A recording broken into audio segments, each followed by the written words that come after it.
Welcome to E5280 Sports and Lifestyle presents Between the Lines. I am Kim Becker, and Jared Stidham hosted several receivers, tight ends, and Bo Nix down in Texas for some off-season workouts before they all report to camp over the next 2 weeks. Now, it doesn't sound like it's been confirmed that Zach Wilson was down in Texas with the guys getting some reps in, which leads me to today's rant. So, there are some people out there who believe that Jared Stidham should start for the Denver Broncos so that Bo Nix can sit behind and watch someone who has had experience in Sean Payton's offense before.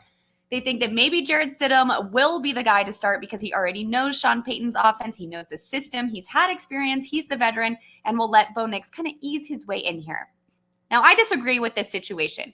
I do think Jared Stidham will still be on the roster. I think he'll be quarterback number 2, but Bo Nix should start because if Bo Nix was really the guy that Sean Payton thought was going to fix what needed to be fixed, or at least start to fix it, he needs to start playing right away. Yes, there is a transition period from college football to the NFL, okay? I understand that. And perhaps his confidence might get shot if he goes out there and has a terrible game in week 1. But guess what? This is his future, right? This is his life for at least the next 4 years here in Denver as what he should be, the starting quarterback of the Denver Broncos. So why not just put him in? Don't waste time. I just don't think that the Denver Broncos have time to waste right now. I understand it's a rebuilding year. I don't think that they'll make the playoffs. They might not even have a winning season, but I think getting Bo Nix the most experience that he can get right off the bat is going to help him in the long run. Now, I know Peyton Manning had something to say about this. You know, he had a poor year in his first year, but look what happened after he got thrown to the wolves and really had to understand what it was like playing in the NFL. So that's my rant for those of you that think Jared Stidham should be the starter for the first couple of weeks. I just think it's like putting a Band-Aid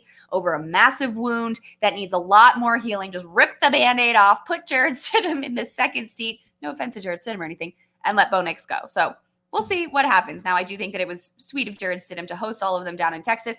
I'm sure that helps a little bit for him to stay on the roster. But again, I think what happens in training camp is really going to tell us a lot of things. Now, what we don't know yet is Jamal Murray's extension with the Denver Nuggets. It sounds like they are still finalizing a deal there. Fingers crossed, as we hope. He is representing Canada, though, in the Summer Olympics. So that seems to be his focus right now. I'm sure we'll hear more on that a little bit later. And the Colorado Rockies did not get swept, well, so far, by the Cincinnati Reds. They did win last night after losing by 6 runs in the first 2 games down in Cincinnati. They have one more before heading east to take on the Mets. Then they'll be back at Coors Field next week. I am Kim Becker. Have a fantastic weekend. I'll see you guys right back here for another episode of Between the Lines next week.